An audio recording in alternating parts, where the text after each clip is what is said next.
Before we get started, I would like to take a few minutes to provide a short intro about our work.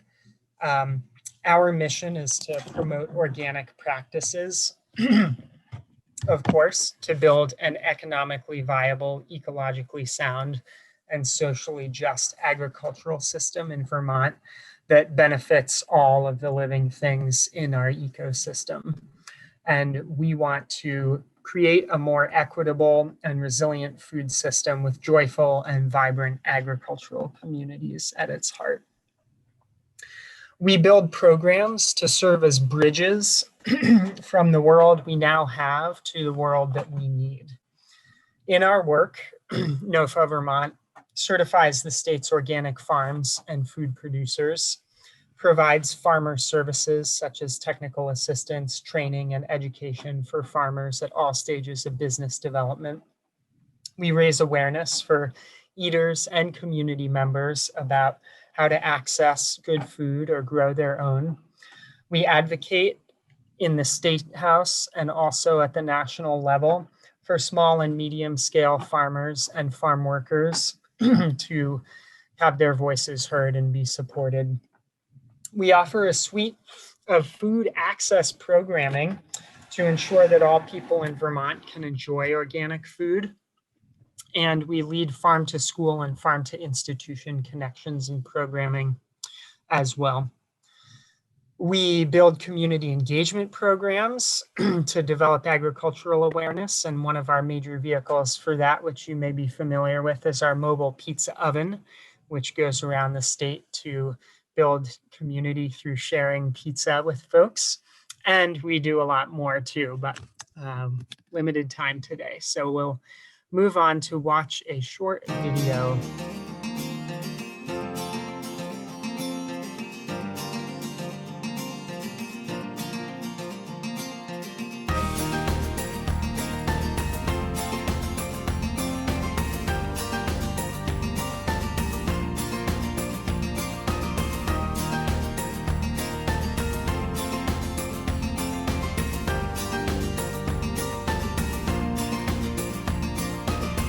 Next, we would like to thank our generous sponsors. We can't pull off this conference on our own. Of course, we need all of you to be in attendance, but we are also very grateful to all of the businesses and nonprofits and cooperatives and foundations that support the work that NOFA Vermont is doing and support us in bringing this programming to you today. So if you can take a look at this screen and note the folks who are supporting us and patronize them, that is what we're hoping to build relationships around. And we're actually going to have a moment here from a representative from Lawson's Finest Liquids. You can go ahead and unmute yourself. Thank you. Hi, everybody. My name is Elisa Kivarana, and I am the marketing director at Lawson's Finest Liquids. And we just wanted to take a moment to express our support for NOFA. And we are really proud to be sponsors of this event. And if you guys don't know, we make beer. That's what we're famous for. But we also, a big part of our company mission is centered around philanthropy. And we have we call SIP, the Social Impact Program, through which we donate a good portion of funds to support local organizations in their work, including organizations like NOFA Vermont. So if you want to learn more about our social impact program, you can visit our website at lawsonsfinest.com. And yeah, enjoy the event. And thank you to NOFA Vermont again for hosting it. Thanks so much, Elisa. And I do encourage you all to check out all of those folks, and you can find those links on our website as well.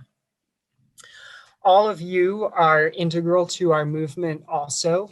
NOFA Vermont is a membership-based organization, and your membership adds power and voice to our movement in a very concrete way when we're able to say that we have a certain number of members and we're represented in all counties in the state and several states outside of Vermont as well. That demonstrates how much people care about NOFA Vermont. We will put a link in the chat box about how to learn more about membership, but you can see that there are a lot of fantastic reasons to become a member of NOFA Vermont, and it's a really great way to access a lot of educational opportunities throughout the year around organic gardening and farming. So with that, I will stop talking and let Mieko Ozeki introduce herself. She has a really great resume, and I think you are all very lucky to be in a workshop with her today. She has a lot to teach us all. Thank you, Andrew. I really appreciate that. And also, I really appreciate Isabel for doing all tech support and NOFA Vermont for inviting me for this session. So I'm going to share my screen and then I'm going to turn off my video just so that. Welcome, everyone. I'm really happy to see a few people who came over from the first part of this morning's workshop and joining us in the second part. So today we're going to be talking about amplifying and advancing your brand through social media. So we're going to go from the first part of this morning was talking about website and how that is your base camp of your brand, and then expanding into kind of how do we amplify and advance your brand through using kind of what I call the megaphone, which is the social media. So I'm going to do, for some of you who joined this morning, I'm going to do a little bit of a redux of kind of your brand and your website, kind of talking about that. But then really what is going to be the more intensive part, some of the things that I previewed was some of the tools that I use, but we're going to go even more in depth into the tools that I use for digital marketing and give examples to show you how we message through all these different social platforms. So just a little information about myself. I am the former market director for the Burlington Farmers Market. I just recently concluded my time in the end of December. Had started in 2019 with the intent of, I really love the Burlington Farmers Market and wanting to help contribute to the growth of the market. And then the pandemic happened, and it was about how to keep the market going in terms of just being able to be accessible to our communities, as well as a place for our vendors to be able to shop and sell their goods safely amidst the COVID-19 crisis. I'm also, for the last 10 years, I'm the owner of Radiant Studios, which is a digital marketing and event production service. And within that, I had also co-founded an organization 3 years ago called Vermont Womenpreneurs, and we are a digital and live event production that focuses on promoting women entrepreneurs in the state. And we also do a lot of networking events and showcase events that kind of help promote the stories of women entrepreneurs in our state. So before we get started, I love to hear from folks about where you guys are coming from, what your businesses are, and what you do. So basically, what's your name, the name of your business, and then second part is, what's your digital footprint? Do you have a website? Do you have a Facebook page, an Instagram? And in the chat box, please do share that, those links in your chat, in the chat. And the only intent of that is two things. One is just to know what your digital footprint is, and the second part being just being able for people to see who's in the room and maybe kind of advance your brand. So we'll get into that. For some reason, Andrew and Isabel, I'm just not able to see the chat box, so I'm guessing that people are doing this. Exercise. Let's see. Would you like me to read them out to you? Yeah, I'd love to know who's in the room. Okay. Let's see. Yeah. Okay, so we have Melissa from Cambridge Food Co-op website, Facebook, Twitter, and Instagram. John from Brattleboro Food Co-op website. Danielle, Greenhaven Gardens and Nursery. They have a website, Facebook, and Instagram. Danny from Salvation Farms website, Instagram, Facebook. It's good. I actually finally got it. So I'm actually starting to see a lot of the folks. It's one of those things about Zoom. It's got so many wonderful bells and whistles, but okay, this is great. So it's great to see that. And also not only, what your footprint is. When I do a lot of networking events, I always try getting people to share in the chat box all of their links, because it's just a way for people to be able to seek out those people. It also, again, helps in what we'll later talk about is search engine optimization, just making sure that people have all eyes on your brand and what's going on. Great. So for those of you who have experienced it and in this past year, 2020, I wish we can all kind of wrap it away and say that things were, that's all done and good. But I think one of the things about 2020 is it did force a lot of things where folks were contemplating whether it was building a website or having a social media presence, or how much energy they were going to put into having a social media presence. It just basically put a lot of pressure, I think, into how do you promote yourself when you cannot physically be present in a space given to social distancing and safety measures.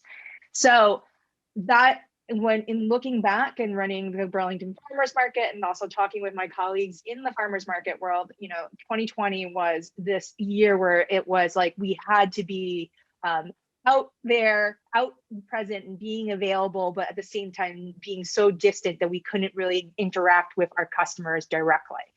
So using social media as a means of conveying our story, our products, our services, and letting the void, which to dictate what's going on and the success of our businesses.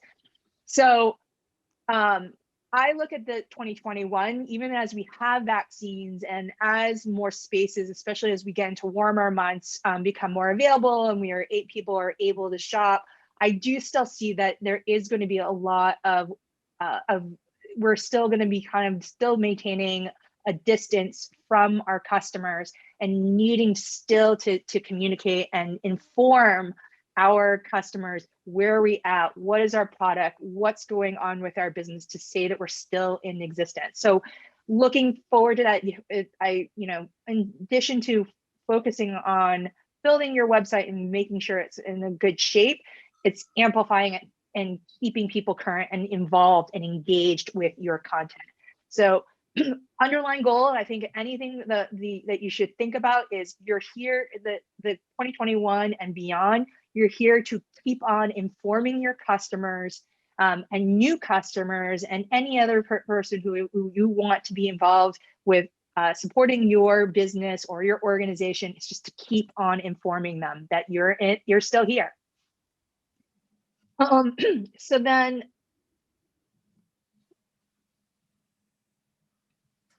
so talking about a brand, and I know for a lot of folks, I'm going to be repeating a couple of slides here. So, but I just want to kind of reiterate that what a brand is and what's involved in it.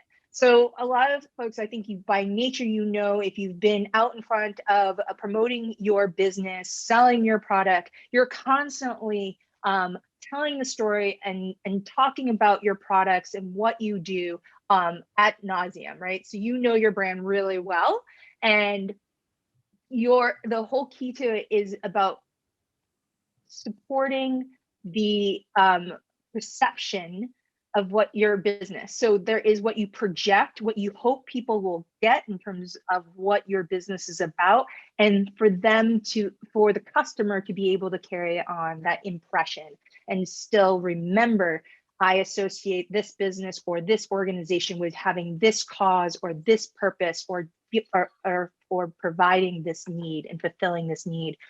So this is a kind of a reminder that branding is all about that feeling and maintaining that feeling that people associate with their relationship with your business and your organization. And so that can be seen through both not only the name recognition, but the logo, maybe stories that are attached to it, visual representations, your products or your service in itself, and just overarching kind of the look and feel of what you do.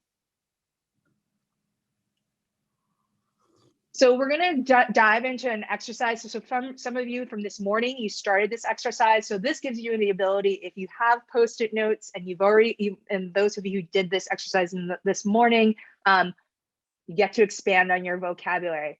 The intent of this is that everybody has their own sticky notes or notebook. I advise sticky notes. One of the things I love about 3x3 sticky notes is you can just write something and you're confined to a 3x3 inch space to write something.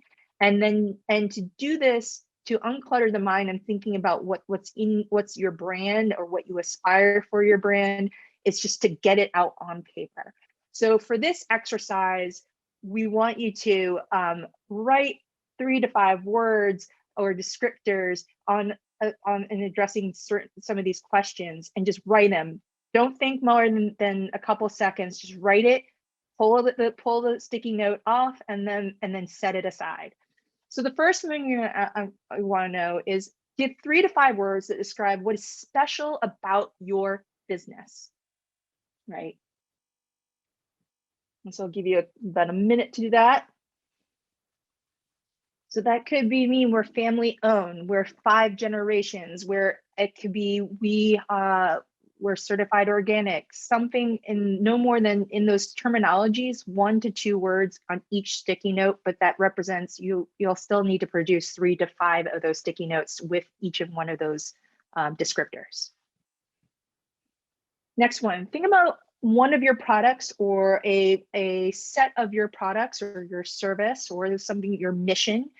Just provide 3 to 5 qualities of that product, that service. Just give adjectives and kind of other kind of words that would describe what that is. Next, give 3 to 5 words you hear from your customers on your business or your products or your mission that you often hear from them. So maybe something that you repeatedly hear as a theme that they describe a product, or just the quality of the service that you provide. This is one additional one that for folks from this morning that you can add. I like to think about when thinking about your business brand, 3 to 5 descriptors of maybe images that relate to your brand. So for instance, if there is a particular part of your organization, like a barn or a regionally kind of a descriptor of the environment that you're in, or I don't know, I would say something about maybe even the people who are part of your organization or business. Just describe in 3 to 5 words those different and those images. What comes out of it? It may be a color, it may be kind of texture, whatever it may be, just what comes out from them. So the intent of this exercise, as I mentioned earlier, is that sometimes we have both what we aspire and that we share with our clients, the qualities of our business and our products. And then other times it is what we already do and what people report back and share with us.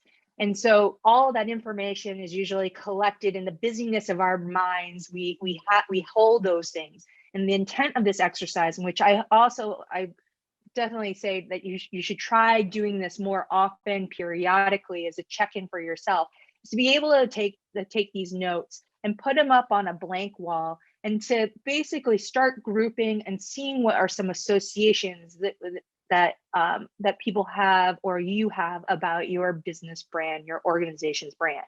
To step back and have a 30,000-foot view, to group and to utilize this as an opportunity to group things in themes. What emerges, what comes out, what words were that are evoked even further from seeing all this map, and looking at looking at what is out there. And it's kind of it's really nice to be able to do that. I've done it also on like big windows and just taking Post-it notes, just grouping things and seeing the connections. And the exercise that we do here is called mind mapping. So the first thing that you're doing is producing nodes of information. What are the different keywords that emerge?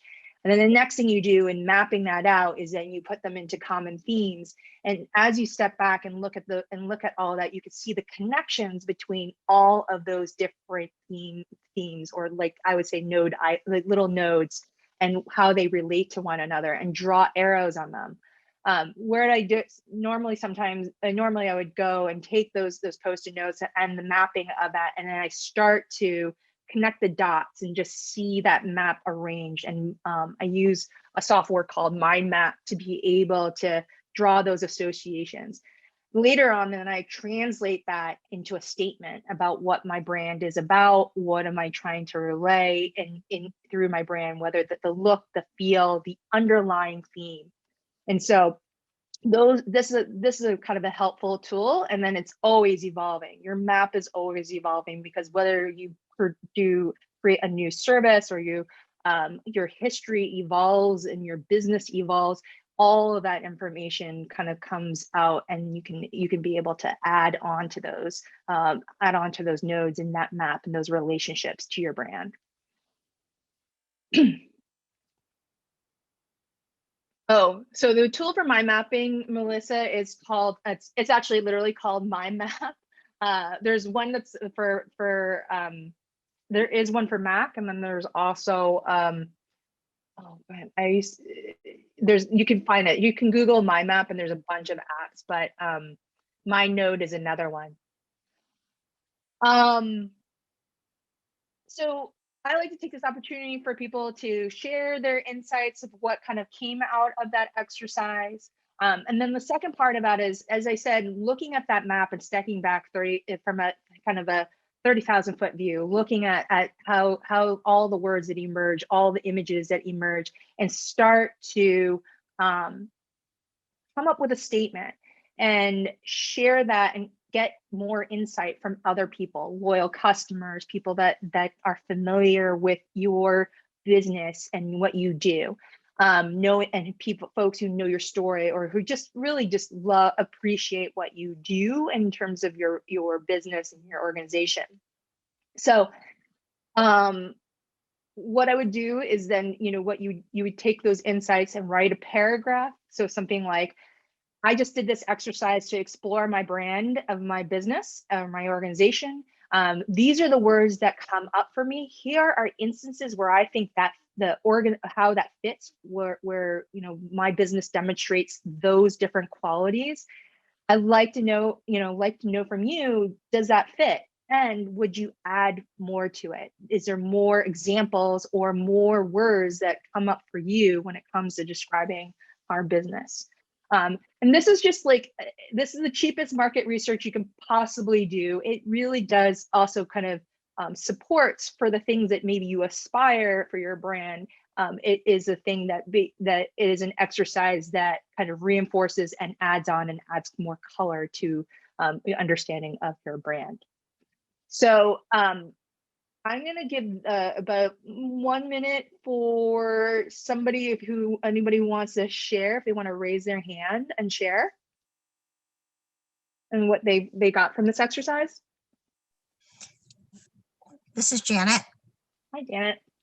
So one of the things that was really helpful is by writing those words, it helped me clarify that we really have two different enterprises, because the words are very different for each of those enterprises. And I don't think that I've been articulating clearly the two different enterprises. and how they have distinct goals and that people have different feedback for each of them. So we have a breeding stock enterprise and a beef enterprise, and they certainly elicit different words and reactions from people. So that was helpful to think about writing a paragraph for each of those, and they would be two very different paragraphs. That's interesting. And is there, and even as those are two separate things, are there ways that they also relate or have a common theme with each other?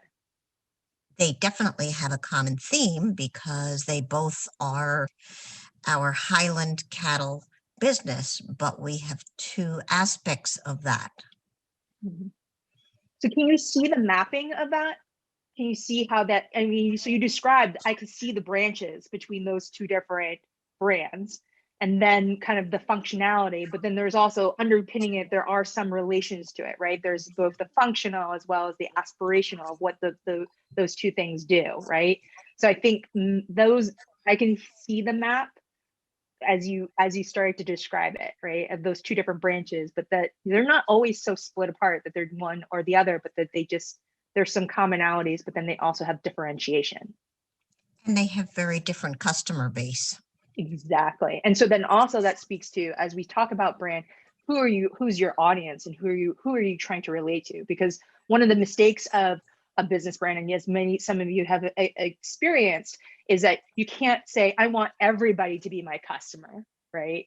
And obviously when people select or want to relate to your brand or to your organization, they are very selective, right? They have their own filters to decide whether that is a fit for them and that is what is calling to them at that moment and then time. So as I said, like, not everybody is going to rush to be participating in your business or your organization, but it might be also about timing, right? If it's the right time in the moment.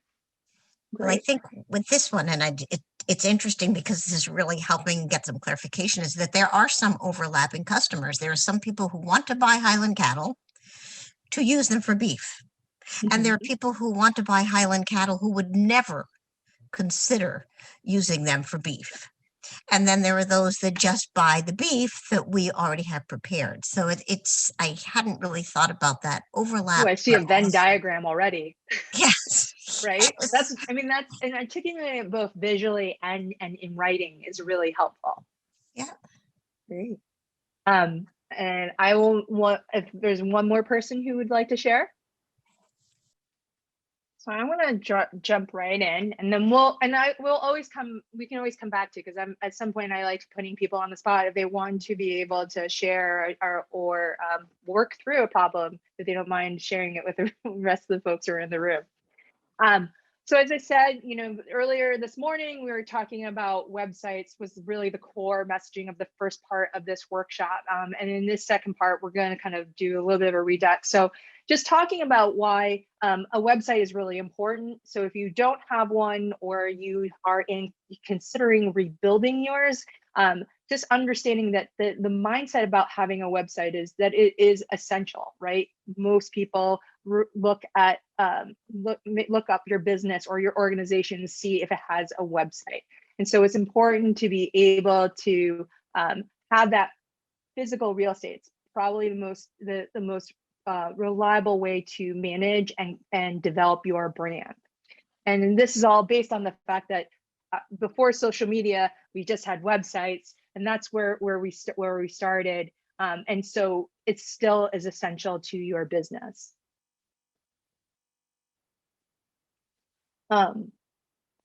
So as I mentioned, most customers, and they think that a website is part of the business. It's what you obviously have to have. So it's essential, and it also gives credibility to your brand. Because when people Google you, that's what they're seeking more than anything. They want to be able to see that you have a website and that you're legitimately hold a stake in the virtual world. And why we have a website is, again, to control the info that's in your info and the branding, kind of everything, the look, feel, what you offer, the words, the tone of your business. What is most people rely on your website as being kind of reputable and trustworthy. Again, having that stakehold, that real estate in the virtual space is really essential. Selling your products online is one way. It's one of many features that are there, and especially amidst COVID, and when most people want to be able to shop online and do contactless shopping, that is your website is really key. Still more affordable than traditional advertising. If any of you have gone through the experience of trying to advertise, whether it's by radio, TV, or newspaper, you know that how expensive it is to buy that airtime, that space on a page. So it's really, really critical to have a website, because one, at the end of the day, even when you advertise through those traditional advertising venues, then you always have to refer back to a website or some social media presence, but most preferably a website. It's easier to keep up your website. It's the one place, again, you have control of the information. And so if you have a website platform that you can easily edit, then it's where you can control that message. And it's also the way kind of where people can find, you can locate new customers, because of, and we'll later talk about search engine optimization. It's when they search for you, that's where they're going to land and find you. As I mentioned, website is your base camp, and then from there, social media is a way to amplify, call attention to the content you have on your website, and bring them back and hopefully engaged with what you are producing, what you show on your website, whether it's selling a product or telling your story as a business.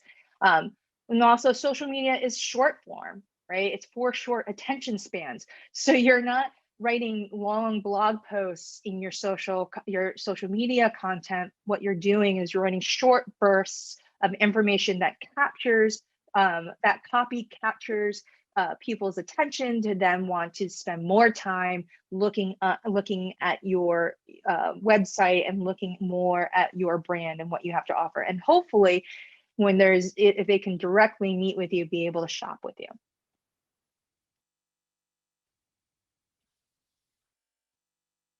So social media's use is obviously, it's wide, and this is obviously a snapshot in July 2020, but the number of active users of social media is 3.96 billion. And when you know that about there's 7 billion people on the planet, it's a good portion of folks who are on these different platforms. It's, again, coverage of about 51% of users use social media. And it's growing. And obviously, because of the pandemic, a lot of people are stuck, right? They can't really interact with people directly. So there's more engagement with social media, just trying to find information and learn more what's out there. So the underlying principles of digital marketing is 3 C's that I like to tell people. It's one is to create new visual and textual content that tells the story of your business or organization indirectly. So it's basically whatever you create entices people to learn more and engage with what you're creating in your business. Collecting its content, so that content that's not only created by you, but collecting content that's created by others. So that might be news articles, a radio broadcast, a podcast. It may be any other form where you're collecting kind of any reels on you, any information about your brand and your business.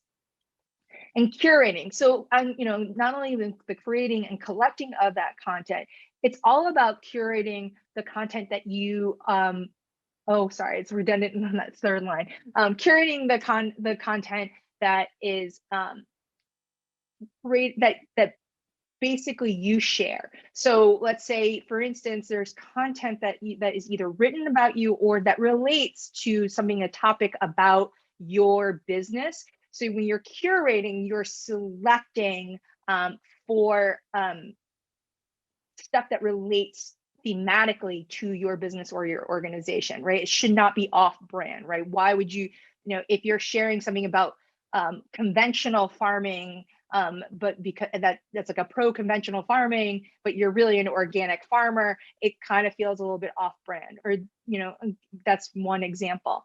But again, you're curating for content that reflects back on your brand of your business. So amongst all the noise, there's definitely plenty of platforms out there. Obviously, we have our TikTok, and we have Snapchat, and we have Twitter, and all that. When it comes to customers and trying to reach out to them about your brand, I whittle it down to two. And obviously, they're both owned by Facebook. But these are the platforms that are going to hit your market of customers running in the range of 16 to 65. And also the most visual and dynamic platforms out there that majority of people throughout the world use. So we're going to talk a little bit about Instagram. I like to think Instagram is my jam. I really love it because it is, the way I look at it, it's like your multimedia business magazine. Not only do you get to present pictures and videos, but there is a diversity of content areas that you can share based on the features that Instagram has to offer. When I tell people to have an Instagram account, most folks are going to want to have a business account. There's also a creator account, which is more for influencers and individuals, kind of promoting themselves. And then there's also a personal. So most people should be, if your business should be in an Instagram business account. So I want to give you examples and then tell you some of walk you through some of these different brands and how they use their content and to draw in attention to their brand. So I'm gonna first one to start is Ardelia Farm. They have a really huge following.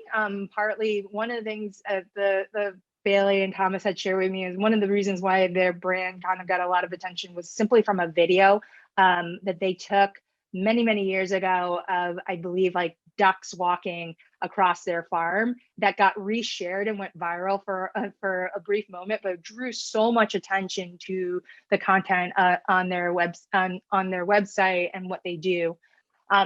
So one of the things to observe is that in their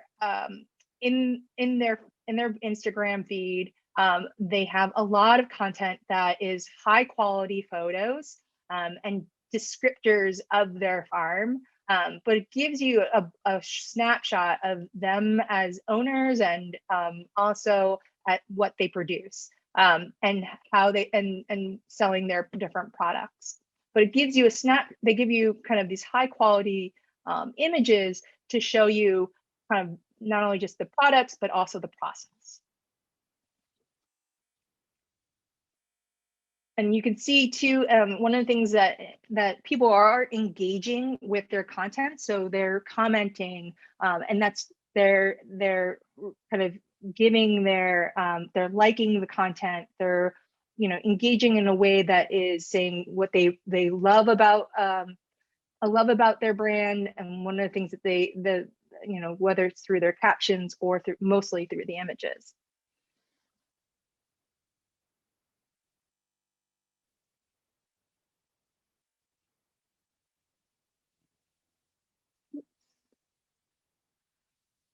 Next is Orb Weaver.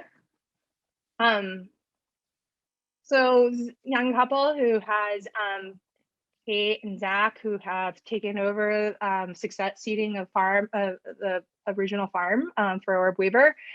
One of the things that they took on in the last 2 years, and their content again has high quality photos, also kind of in a day in the life, that sharing content about what it's like to be in their farm and producing cheese. And there's a high, high engagement with all this content because kind of it gives a snapshot of what they're creating. One of the things that that's really nice, they take advantage of Instagram stories to be able to give you a breakdown of what's going on in a snapshot in their business. And they're using what is called the highlights to be able to summarize each aspect of their story. And then the other thing is not only providing a summary kind of they're using in their bio, talking about what their farm is and what they do. They also provide here their LinkedIn bio. It's the only place where people can really engage with content in terms of like if you wanted your call to action was for folks to go and shop or do something. This is the only area that is active for folks to be able to click on that link and go to go shopping or to kind of check out a page on your website or elsewhere. One of the things to keep in mind is that if you put in a link in your captions, you'll want to use that to just forward that content to like a Facebook page. So when you do have you have an Instagram profile, you'll have it connect with a Facebook page, business page, and that's really helpful because then you don't. I do more of like I produce on Instagram all the content for my sites, and then basically push it out to Facebook and other mediums. Let's see. Another one is Zap of Wines. Again, another popular brand always takes advantage of stories to be able to share aspects of what's going on. These stories only last for about 24 hours, but if you use you can use highlights as a means of capturing that and saving that information. Again, the way Zappa has used their platform is to share information not only about their wines, but about BIPOC farms, as well as particularly in the veterinary field, and just kind of sharing information about local products and what's going on with their farm. One of the things to also keeping in mind, they also share kind of any videos or other media that talks about their products.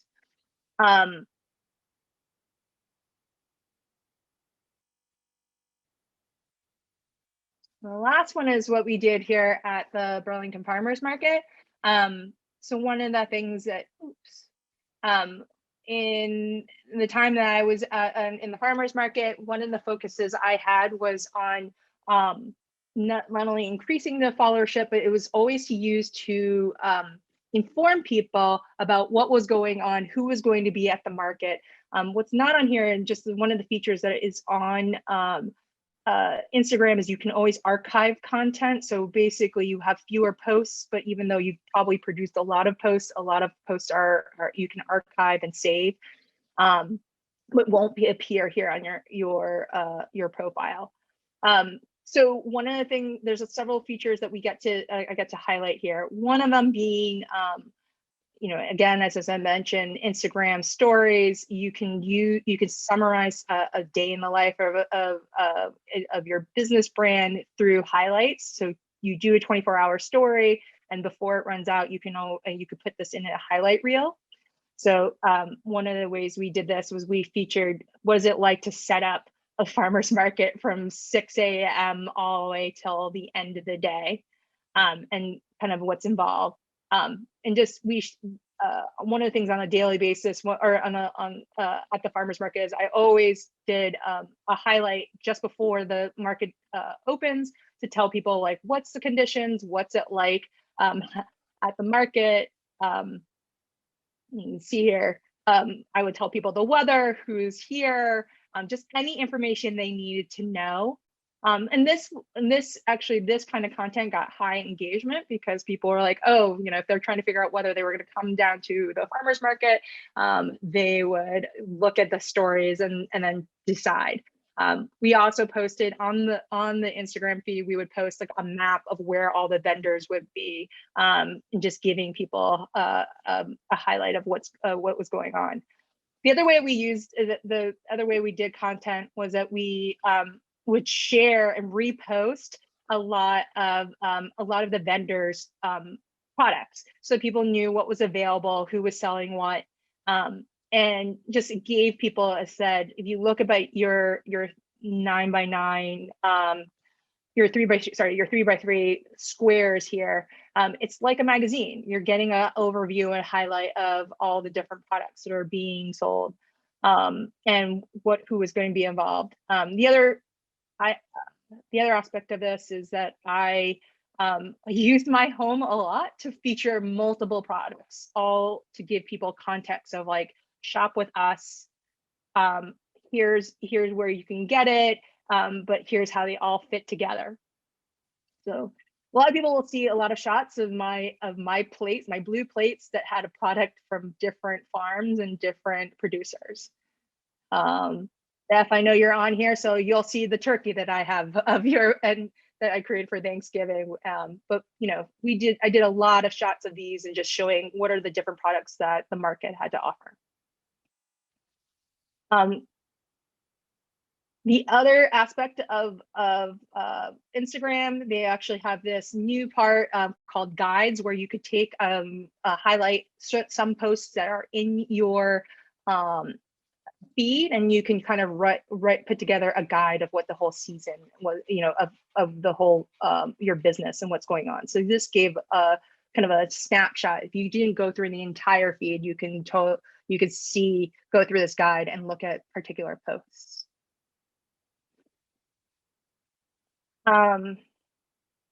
Oops, sorry. Reels is a mixed bag. You can use, a lot of people are using it like TikTok. You have anywhere between 15 seconds to 30 seconds to create fun videos.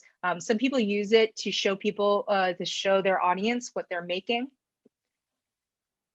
Another feature is Instagram TV.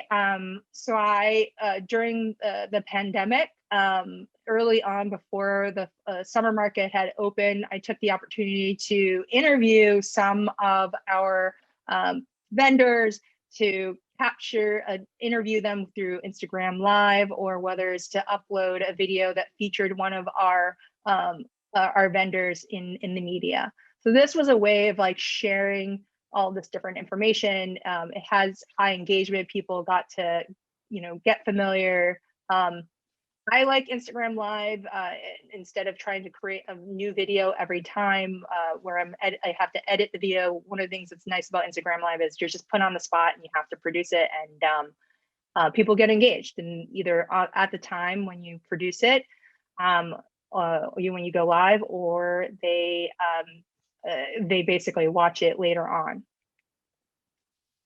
And then obviously tag post. I'm always aware when people tagged the farmers market, what posts that they had. And sometimes what I would do is repost, acknowledging kind of their content and what, how beneficial it would be to the overall market and their profile. This is really helpful when people tag you, they tag your product, you get aware like how much people are enthused about your product. Also, it's a great fodder for, if you're stymied about what content you're going to create, it's another way to elevate somebody else's content on your platform, to be able to say, oh, see my my finished product, or my produce or something in context, how somebody else is using it. So then it's relatable, people can see it. I'm going to pause here before I go forward if anyone has kind of any thoughts. I've been bringing through a lot of different features of Instagram. Did anyone have any thoughts?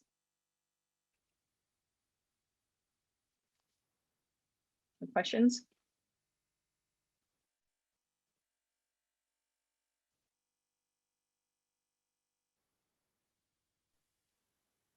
How often, Jennifer Wright, you wrote that, how often do you post? It depends. So for my other brand that I manage, which is Vermont Womenpreneurs, I try posting at minimum 3 times a week, and that can be any variety of content. There is an article out there about how frequently you should post and what variety of content. So it's not just pictures or videos, but using these other tools like Reels, Stories. It kind of trips the algorithm in a certain way that calls attention to it. The other thing I forgot to mention, it's really important. One of the things I think is really important is also hashtags and how useful those are, because people use those hashtags, I think, are much more useful than what I see in Twitter, although, but for Instagram, it's so helpful because some people just have filters specifically for those kind of content, and you can see how many people are posting in regards to that kind of the kind of content that you're highlighting. So for instance, whenever I always once in a while will take a photo of dogs that were at the farmer's market and use dogs of Instagram, and that will bring in so many followers and also people engaging with your content because they want to pay attention to it. So there's certainly a variety of hashtags that will call attention to your content. During COVID-19, a lot of the farmers markets, we use a hashtag farmers markets are essential. And so we grew out the content for people to see what farmers markets across the country were doing. Rosalie, you asked, if you have both Instagram and Facebook, should the posts on each be different to encourage following on both platforms? Depends. I used to be a really avid Facebook fan and create content for that, which, it's both photos, videos, and then you can do longer form captions. After a while, because the algorithms on Facebook are so much more they're much more complicated, and there's so much more pain to get attention to your work. And because they're also in one long feed versus seeing a summarized profile through Instagram of 3 across, and mostly you could see on your phone 3 down, 9 posts in total. That I just started to go more towards Instagram, do something where either probably a quote or an image or a video, and then push it out to Facebook.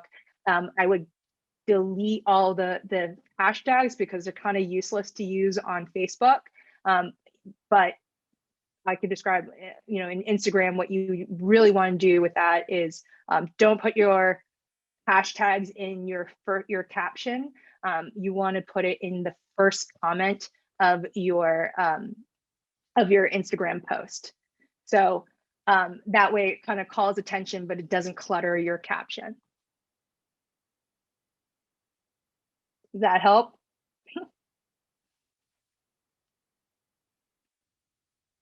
So some successful content themes that I have found over the years of working on Instagram, people like to see process and product. So they love to see a finished product, and putting it against something where they could see themselves having that in their home or enjoying that or eating it. It's very nice to see those kind of photos. Obviously not granulated, very high quality, high resolution photos are really helpful. Also, people enjoying watching process. So if you're for instance, with Orb Weaver, they sometimes show the process of making cheese from cow to the way of making the cheese to the finished product. And people really engage with that content because then they can see that when you see just the outcome, when you just see the final product, you really can't, you can relate to it in terms of wanting to eat it, but you're trying to get familiar with the brand, what distinguishes this particular brand from all others. And it's because of the way you do your process or how you are intimately involved with your product.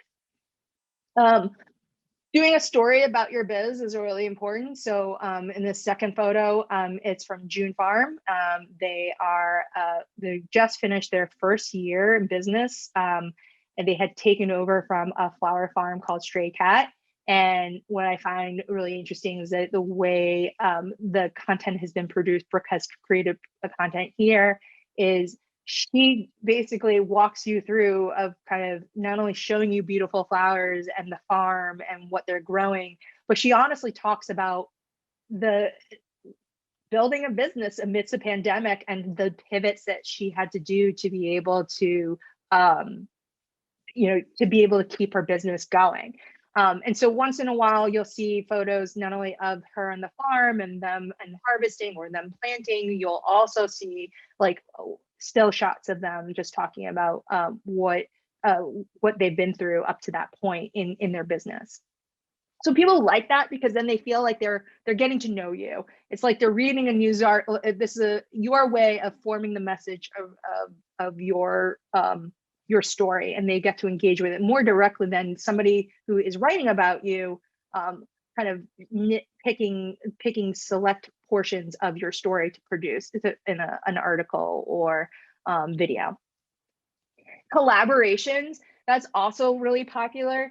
Seeing more than one product and how they all make into one thing is really popular, in that people can see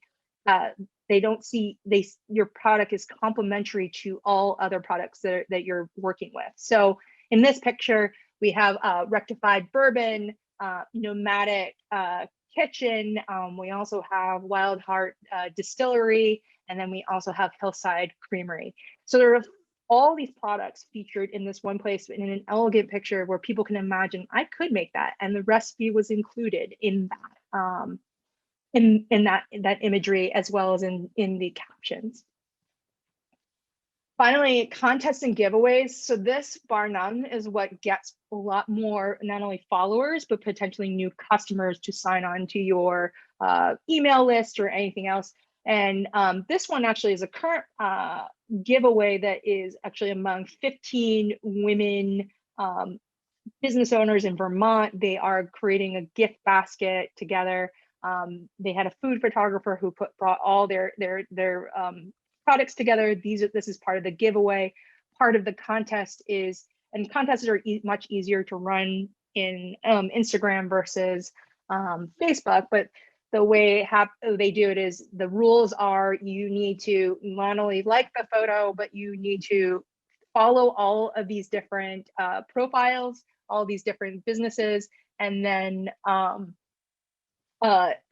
basically that you'll get randomly selected to get the giveaway. But what the follow-up picture for that always is, I always like showing who, when we do giveaways at Vermont Womenpreneurs, I like to just show who won the prize, and also feature whether it's their business or who they are and why they wanted to support this giveaway.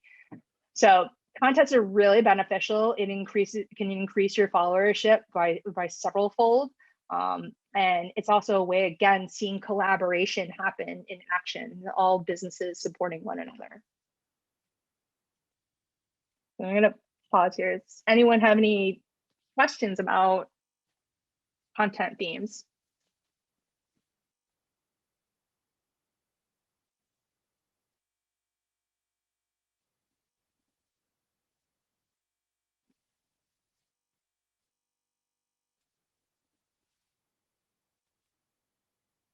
Finally, in terms of content creation, I like to have a variety of tools available, both that are online tools as well as mobile apps. And all four of these that I'm kind of are in my toolkit are all available both online on a browser, and as well as mobile apps.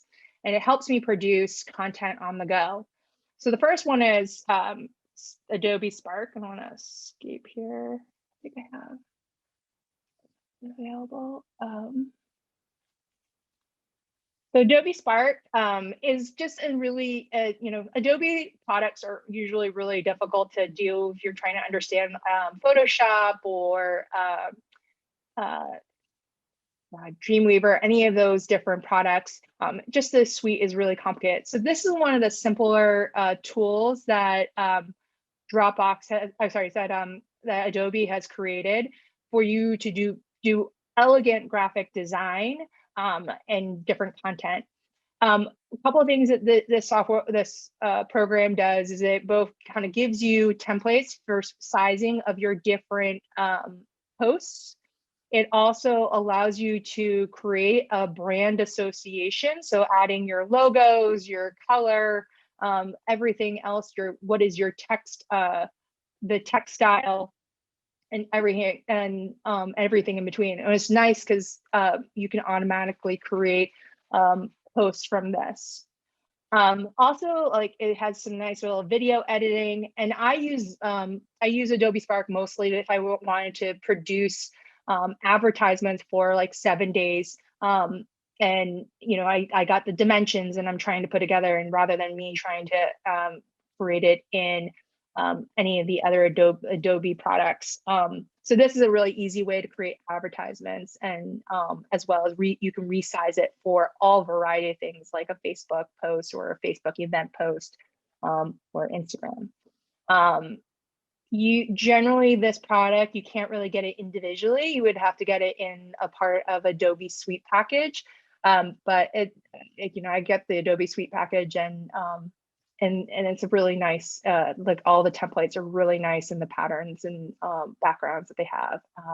Most of these also offer libraries of photo libraries that are coming from Getty. So if you're using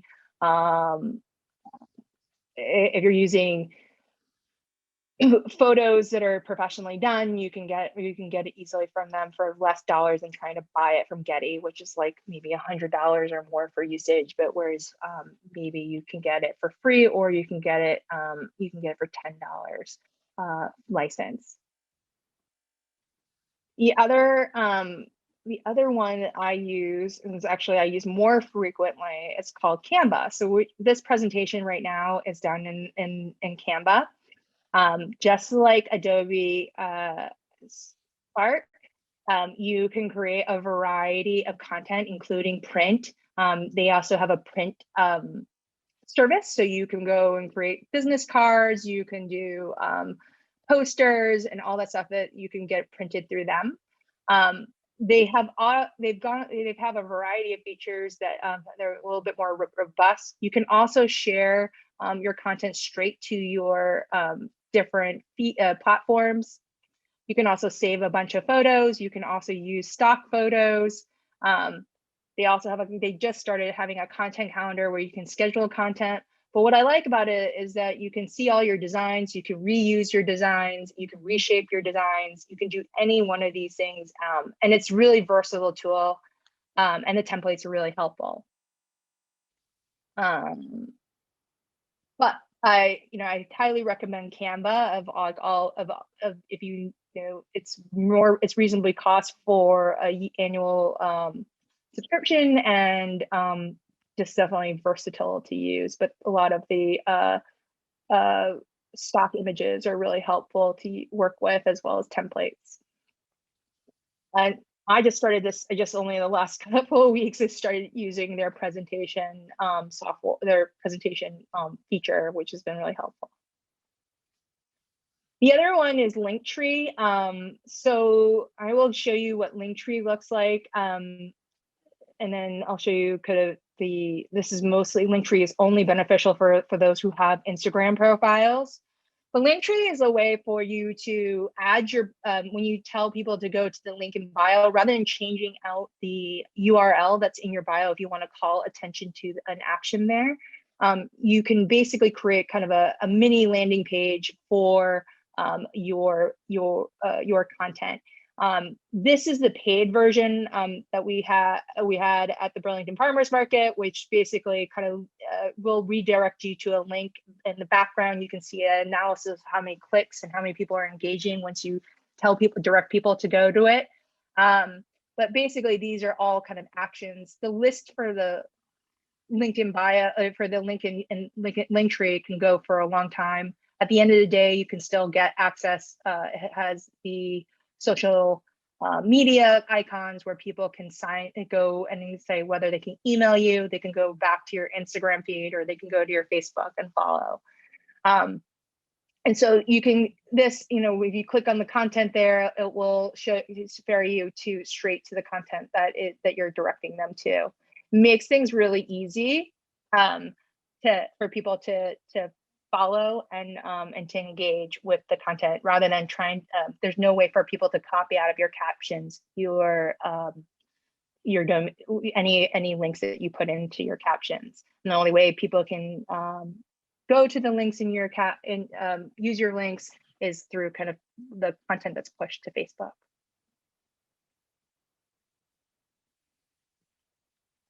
Finally, as I mentioned, when the benefits in Instagram is if you see people tag your posts, and this also is a tag you in a post, your product or something being at your location, your farm, there's a way to repost. So you don't, instead of trying to screen capture a post, you can use there's a bunch of apps if you look in different app stores to download that content and then repost it onto your own Instagram feed, including captions and all. I use this frequently because sometimes, it's just easier to repost somebody else's content. I sometimes ask permission, but also just to be able to see if they're, depending on which content, if they're willing to share it. The point is, though, when you repost it, it kind of elevates that content more followership for that individual's profile, but also for your own brand. So I use this tool a lot.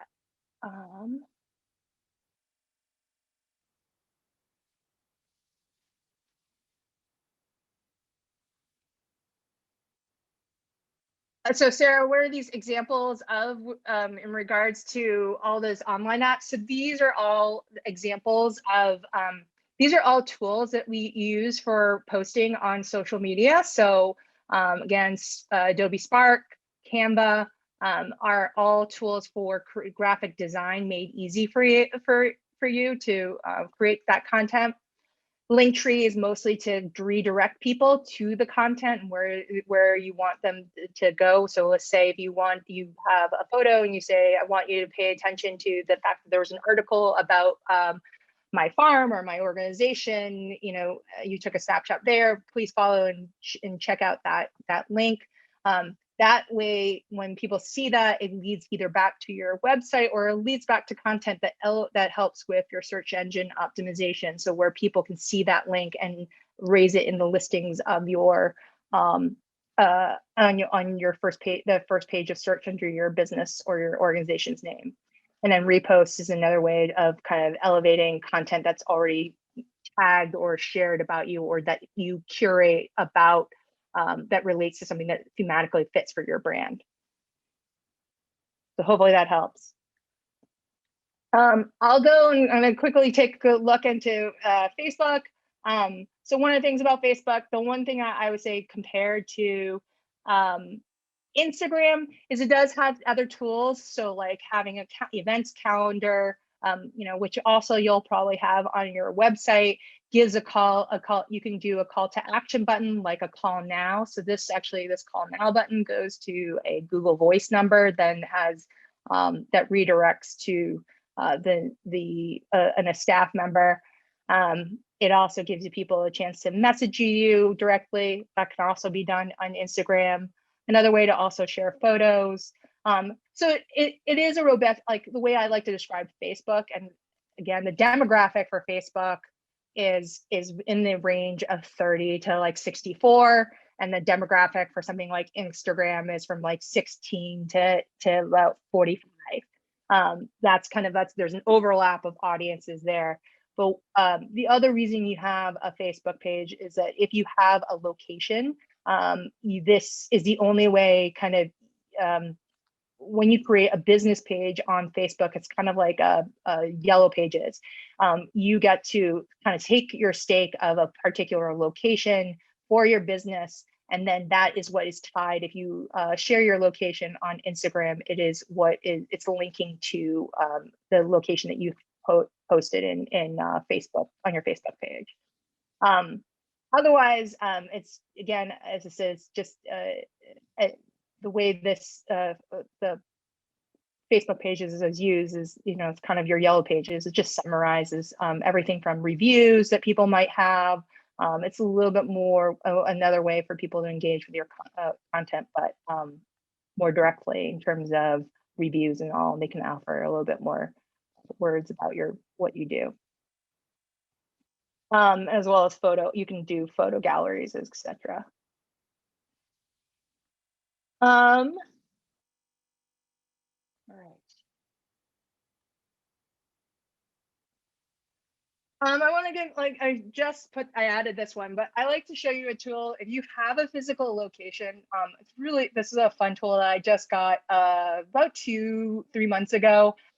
It's called Smurl. It is an actual physical counter that is real time, links to your, whether it's your Facebook page or your website, or mostly this one is countered to my Vermont Womenpreneurs Instagram page. It basically is a tool that you can use for people to know that you're on Instagram, and then also just counts how many followers. The intent of this is usually through brick and mortar places. You're able to connect it, and people would, if they were at an event, could see this, and then they would be aware that you have an Instagram feed and then follow. And so they could see in real time that they're joining and that they're following your business.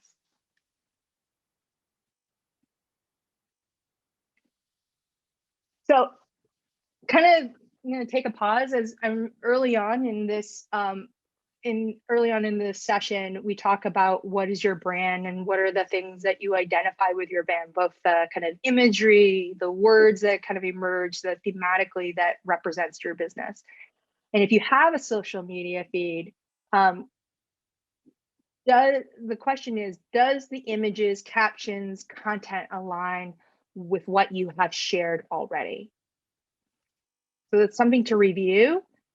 If it doesn't kind of evoke the same emotion that you think that your brand represents, I would archive it or delete those photos, or any of that content, whether it's on your Facebook page, if it was an article or something that was shared.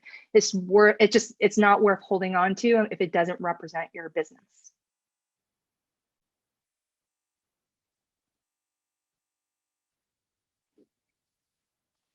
And so another kind of tool that I use is scheduling content. So I know sometimes one of the things I've heard from folks is like, it's so much energy to create content on the go, on whether it's Instagram or Facebook. It's just so much energy.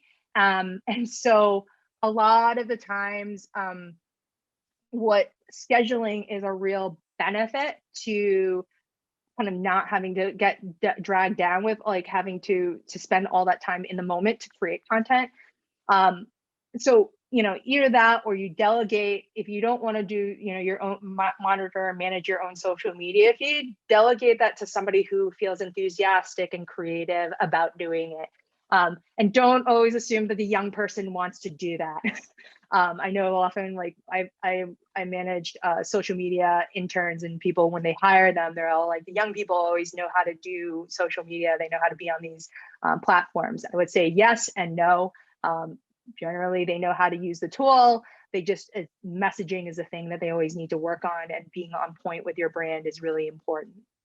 And so that's why you want a little bit of having your thumb into doing, social media yourself. So I always tell people, some people, they designate in their schedule to create content for the week.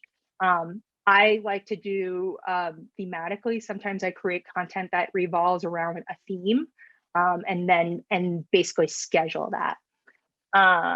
So there's a lot of scheduling services. There is like Buffer, Hootsuite, and then my favorite is Later.com. And I've gone through using Buffer before, and Hootsuite is great, but it kind of like needs a technical manual and certification to be able to understand it. So Later.com has come out as my favorite tool to use. And it's great because it both provides not only the place to schedule your content and to make sure that there are associated hashtags that will optimize the engagement people will have with your content. It also just, it allows you to do a lot of thinking about how people engage with your profiles and your brand. So I'm going to give you a highlight of what that looks like. So with later, there you can go into you have a calendar that you can schedule out content. One of the things I really like about later.com is that you can upload different posts. You can, this was actually one of the examples, and then you can use it multiple times, or you can see when you've posted that content. You can write notes, like maybe prepare a caption ahead of time. You can also add labels, so your keywords or your hashtags. So what I really enjoy about this is with creating content, that you can create like hashtags beforehand and save and captions ahead of time and save that. So one of the things that's great about later is that you can have an analysis tool to show you what is the best times to post based on how people attended. So these pink squares show you what time most people are engaged with your content. At times I don't really pay attention to it. I've also preset sometimes that I would add posts. This actually for Vermont Womenpreneurs, I did a theme around women telling their stories that were behind kind of their masks and talk about their business. So they were able to upload and share images with me, and I would be able to share that content. So I would add hashtags as well as a link in bio for their business. And then you could see how a post performed in an analysis. So impressions are in we're looking at social posts. Impressions mean how many possible eyes can look at it, and when they scroll through their feed. Reach is how many people actually directly look at your post, and then likes, or then that's the engagement, the action that they like that post, and then comments. And then basically the analysis is great, is you can look at story performance or your post performance. You could see what is popular, how people engage. And sometimes if you link it with like a shop or anything, you can see where how your post leads to a sale. Susan, you asked, when you first create your Instagram account, how do you set it up so people find your account? Is there something you can do to accelerate it? Well, I would say this is where, with all other social media or even just your website, is to share it with as many friends. So just like in the old, when Facebook first came out, is finding all your connections and pointing them to your account. I always like to put the first post as something just like where people recognize your business or you who are associated with that Instagram account, so that they know if they can join it, and that it's a familiar face that they can trust. So yeah, the first thing you do is you reach out to people going, hey, I have a new Instagram account or a Facebook account at blah, blah, blah. You can give them the full URL or the at for their profile. So hopefully that helps. So leader.com is great. It's one of my favorite schedulers. I can schedule too, like how I'm going to be notified about stories. If I'm going to post, I can actually post about stories.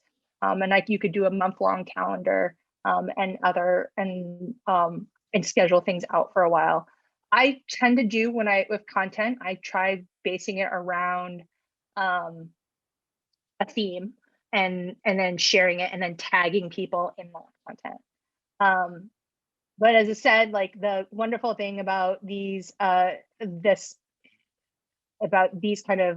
apps is that you can do things where you can create a post, you can write your caption, you can tag people in it, and then when the scheduler it's scheduled to post, it'll automatically do all those things, and you don't have to go and do it yourself, doing tagging people or adding captions or hashtags. One of the things I like about later is you can, as I mentioned, with your hashtags, you can do auto publish. In your first comment, you can put saved captions. I have a whole bundle of captions that I save as hashtags that I've done research on. You can also use a tool where it's like you could suggest something. If I want to talk about dogs, it can suggest all of the popular hashtags that are being used in Instagram that you can share. You can add to your hashtags. Link in bio is, again, this later.com has a really good tool for doing a link in bio. So it's really helpful because it really makes everything look really elegant. So this is the link in bio for Vermont womenpreneurs. And in it, you can see, I click on that post, it looks like the post that's on there, and it goes straight to what I want people to do is register for an event. Is there another tool for hashtag suggestions? Yeah, I mean, there's definitely a lot. If you just Google it, I use later, but also just simply when you type into Instagram, you can get a suggestion for your for hashtags, what comes up the most. Also, you could just Google like, hey, what hashtags are there for this aspect of your business, and then you'll find a whole list of them. But there's also definitely apps that you can find hashtag suggestions. Again, I recommend this tool because not only scheduling, but just so robust and making sure you're going to get your optimal search engine. Everything's going to be found, all that content's going to be found through your search engines. And then finally, I'm going to talk about kind of, as I mentioned, reputation management. This is tied to your SEO, but basically your search engine optimization. So the more simple way of saying like how you're going to have optimal search engine optimization is sharing your content to people, whether it's directly through your email signature line. So like if you have, here's my name, here's what my position is, here's all the social links. When you send out emails every time, you can put that in your Google signature, Gmail signatures, or just in general, just any of your mail platforms. And then basically you get people to click on that content. So the algorithm goes and calls attention to all the content that is associated with your business when people Google search, but that is clicked more often.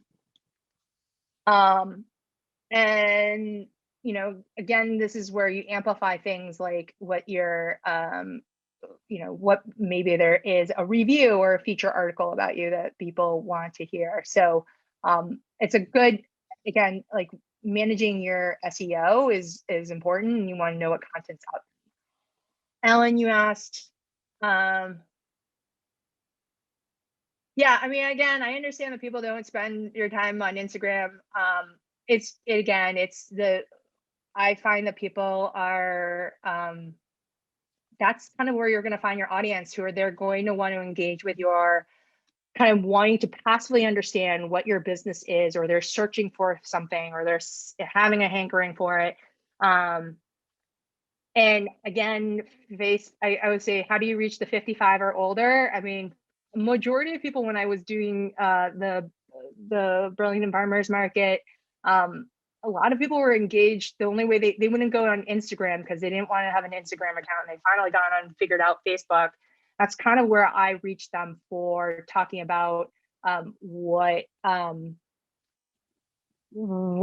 was going on with the farmers market, what was happening, who was going to be there. So that was a place where people were finding information. Your website is another place if they're spending the time to do that. Also, generating your email list is going to be important. If you want to reach people directly, if they're not on social media, then you need to start collecting email addresses in a way, whether it's on paper or through your website. You're collecting those email addresses, and you are creating, whether it's short newsletters or long newsletters, you can basically share that you can grab that information and then basically report out like, here's what the latest is going on. That's the most direct mail, and that's the, outside of doing advertising and newspapers and radio and all of that stuff, it's just it's one of many ways that you're going to reach them. So I'm going to show one quick thing. I mentioned brandyourself.com in the last session and what that looks like. They do have one for individuals. So when people Google your name, you can figure out basically how people are searching when they look up your name. They also have a business one. And so this is kind of what it looks like in the back end. And this is my personal one, but it's kind of similar for the business. What it does is essentially says, we know at everything that's we analyzed your Google search. When people Google your name, Google your business, we want to, here's what the first page results are. And it's kind of like a FICO score. They kind of help you understand where you stand in terms of your reputation, under whether your name, your business. And so it gives you kind of like a score, like you're performing excellent. This is how, this is so far what's out there in terms of Google results. If there's something positive about you and their artificial intelligence can figure this out, if there's something negative or there's something that they can't really figure out whether it's good, bad, or neutral, or it's not you. Brandyourself.com has a really good just kind of tool to walk you through how to improve your search results and how to clean up your social media, any postings that seem off brand. And it just runs you through kind of like, here's what you should do, and this will improve your search. Great. So this is the back end, but it's a very sophisticated and yet also really helpful tool. Just to remind you, the other way you can clean up your social is just making sure you just Google yourself and see what content comes on the first 10 results. And if it's not the things that you want, then you got to find other links to other things that are positive about you and get your friends and colleagues and people and just your whole list of followers or your customers to just click on those links, read it, engage with it, and help raise that information about you up on your first page of your Google results. As I mentioned, when it comes to SEO, the first 10 results are 100% of eyes look through it. That's whether it's photos and the links. When they Google search you, they need to be able to find it. An example too, for your own business. So, when people Google search, so I put the Burlington Farmers Market, this is the optimal, I would say, search results. So obviously we'll have your website at the very top, maybe your Facebook page, because that's where it's visited. This is a whole other thing. If you want to manage, if you have a location and you want to manage the entry, then you have to be able to kind of associate, sign in and manage, edit your profile. This is also where people write reviews. It's always worth also reading the reviews that people write and then also responding back just to engage, to see people that there is a human being behind your listing. The other one is like for locations, TripAdvisor is another one that I've edited, and then kind of other listings on other websites. But basically, these first 10 results are what you should optimally have in terms of your social feed, articles about your organization or your business, and also your website. Website hopefully is in the top 5, top 3 results.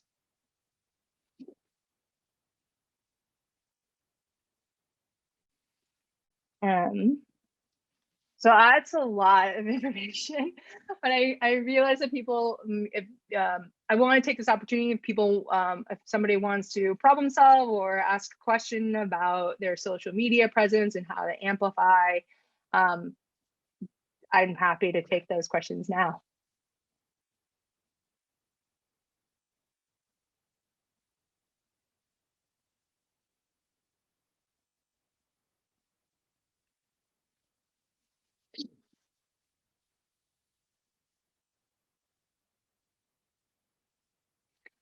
Sarah, you have a question? Yeah. At the beginning of the session, when we were talking about branding, Janet was bringing up having different different avenues of her business. And I wonder if you have advice on how to have a brand if you do have different streams in your business to tie them together. Yeah, I would have separate profiles because then that way you're articulating that particular brand. So through imagery, through textual content, having those separate is a way to distinguish and not confuse those two, confuse those two brands in their stories, even though like they might share a common thing. So example, actually, I would like to give is Ardelia Farm. What they did was, so their main feed was Ardelia Farm. It was both for their flower business as well as their baking business. And when the pandemic hit, they pivot where the Thomas McCurdy, who also has his own personal brand profile, he also created a separate one for their delivery service, their food delivery service, because they were all kind of merging together in Ardelia Farm. So they separated them out. So they have two separate brands, but also that the call to action was in Ardelia, you're going to buy the Bailey, who's his husband's flowers. And that's where you're going to get the seeds and you're going to, see what Ardelia Farm is about as a whole. And then Kingdom Direct, which is the food delivery service, is a totally separate thing. And the call to action or the link in bio was to go and order food from there. And so when you go something like Kingdom Direct, you saw basically it was a beautiful kind of layout of what was the food that was being served that that week that people can order. So I would say two different streams. Let's see. Does that help again? Did that help?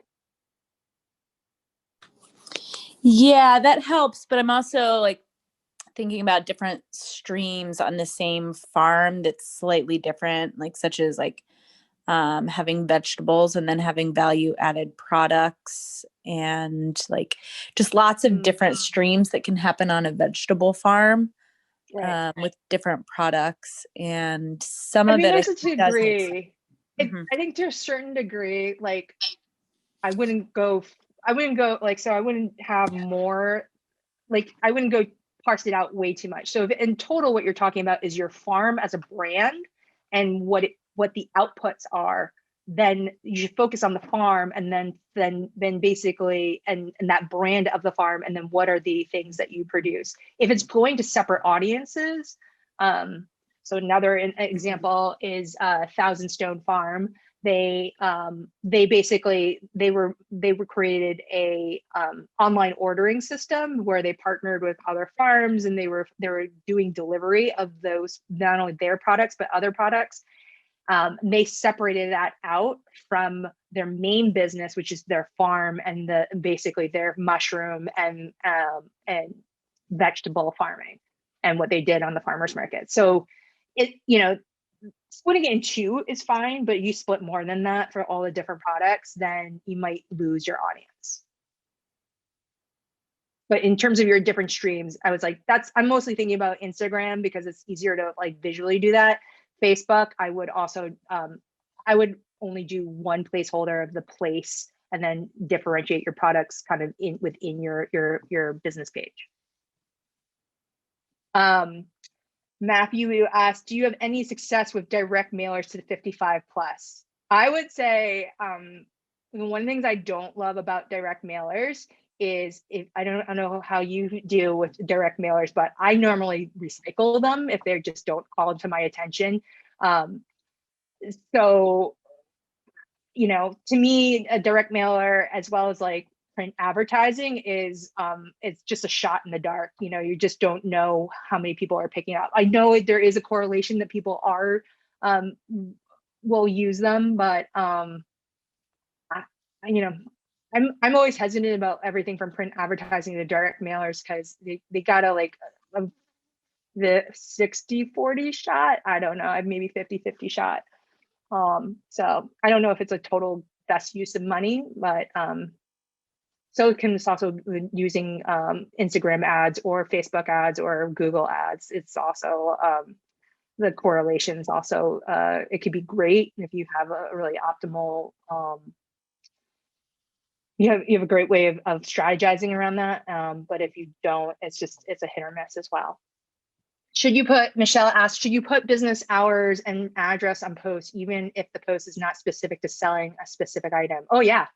So, it's always great to remind people. So like with the farmers market, we always put every opportunity for every post, even each week, we would just say, here's what the business hours, even if it was in our profile, whether it's on our website or on our Instagram or on our Facebook, we have the hours. It's always a good reminder because some people are just not, those are sometimes when they look at a page or a profile, those are on the periphery. So they don't necessarily pay attention to it. So in marketing 101, so should you craft an ideal customer and direct your branding around that ideal customer? Yes and no, and it depends. A lot of the things that I talk about is more of the organic growth. But if you want to get specific, then you're got to make that commitment about like, here's my ideal customer, and then here is how we're going to put our resources to certain platforms to be able to advertise to them. The good thing about I think comparison to, well, with direct mailers or anything, if you go to a specific magazine or specific list that is held that is for that age group, that demographic, there might be some success. I think also same thing for Instagram ads or for Facebook ads or Google ads, you can also show the range of what kind of customers you're looking for. So specifically like, I'm looking for people who are within 10 miles of my business, who are always searching for something in regards to delivery and farming. And so you can get, the more specific you get, the less people you are reaching out to. So there's a kind of a range that you have to look at in terms of advertising and branding to those customers. Yeah, it's hard. So Rosalie, your question, it's hard to know how our online presence translates to farm stand sales as our business is all in person. How valuable do you think it really is? Well, I mean, I think for the most part, you can't. So let's say if you were some of the farms actually. So example, I'm going back to 1,000 Stone Farm. Their strategy is that it's not. They kind of gave up on doing Instagram ads for their delivery service because they couldn't tell what was the they couldn't tell what was the profitability from that. But there is a high correlation to their direct emails, when people go and directly purchase and order from them. So one of the things, the strategy for that is when you use the Instagram and all those other platforms, and also through other collaborations with other, bigger other platforms or profiles. So in the case of a farmer's market is it's a marketing platform for many vendors. And so what they do is they announce like, here's all the vendors we're working with, and they kind of amplify your voice a lot more than when you as an individual business. And so but with the goal being, if you're trying to do on social media, or is your goal really should be, if you're not selling the product online, is to channel people to sign up for your newsletter, so then you can then directly email them about what products or service that you have available. And you'll see a high correlation if people are familiar with your name and and what you sell. There's a high correlation that they'll probably click on, I'm going to go and shop and peruse, or I'm going to go, I'm going to go visit this farm. So I think there's that's a more direct way to be able to go about it. Anybody have an example or something that they would like to problem solve around?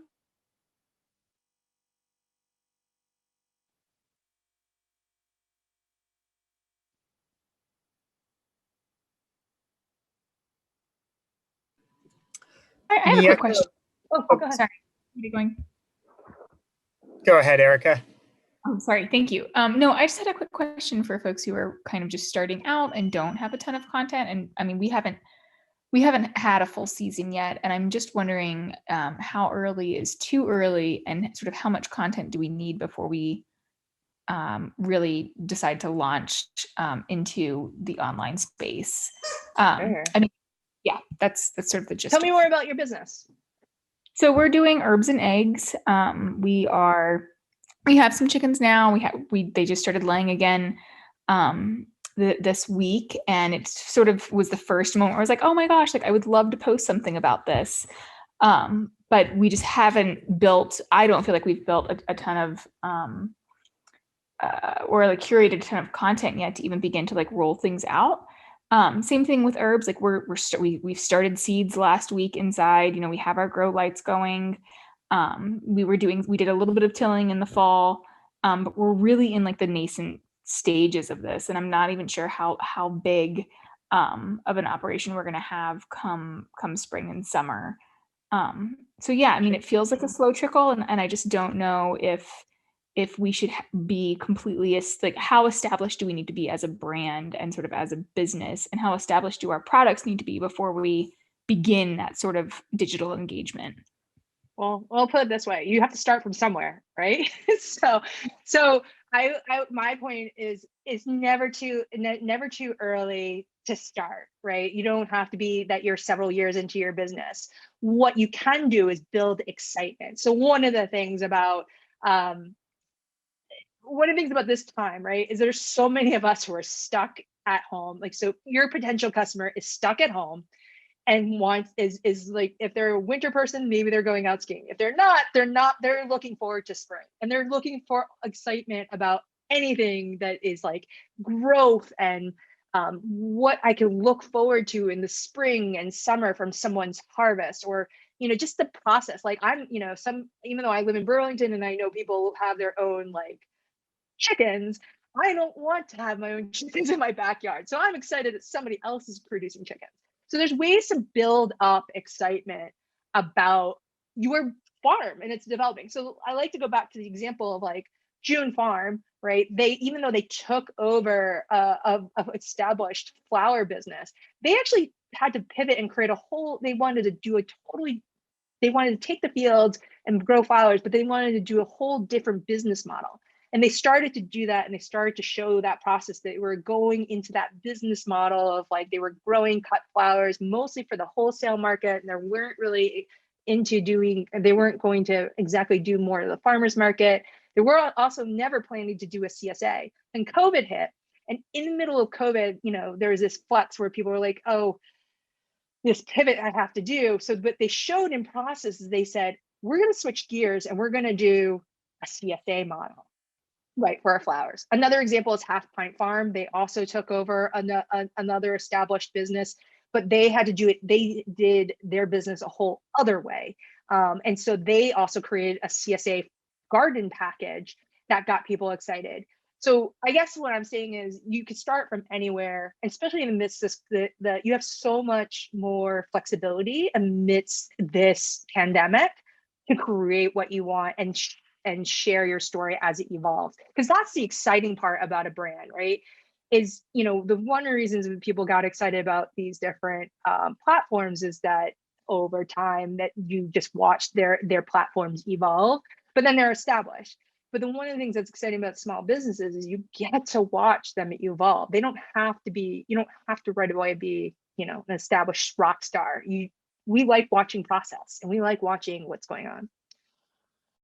So hopefully that's helpful, but like show eggs, show chickens laying eggs, show the dozens, show the herbs that you're starting to plant. Just get us excited about spring and summer. Before I get you, Sarah, I'm gonna say, Matthew, you say, I'm not so familiar with Klaviyo, but I am familiar with MailChimp, and I do like MailChimp over Constant Contact, just because, first off, if you don't have a huge email list, you can get by with a free subscription for under 2,000 subscribers and mail out as many email newsletters as possible. And it's also just a WYSIWYG. It's so easy to use. And also the tracking is great on it. And also you could push out whenever you post a MailChimp newsletter, you can push out to your social media and then build your list from there. And that also integrates well with your other social media profiles, particularly Facebook. How hard has it been to control stories by small news weeklies that could be an advantage, but who sometimes leave contact info out? These get the attention of 55 plus who may just want to stop by or call. Yeah. You know, that's the thing. Like if so, you're saying, Marianne, if like a reporter like writes about you, but then leaves out that leaves out your website or contact info. I just want to make sure I'm clear on that.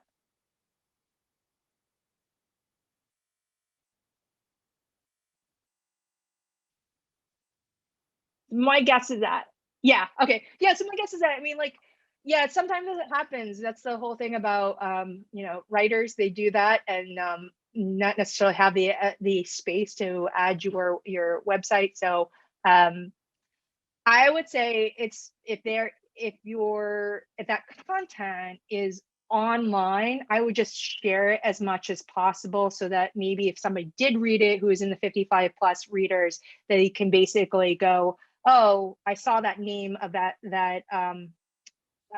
business and that was mentioned in this feature, I'll just Google it and they'll find your contact info. So hopefully that's one direction they can do. I'm realizing we have 5 minutes left, but Sarah, one more, and I'm sorry I missed you.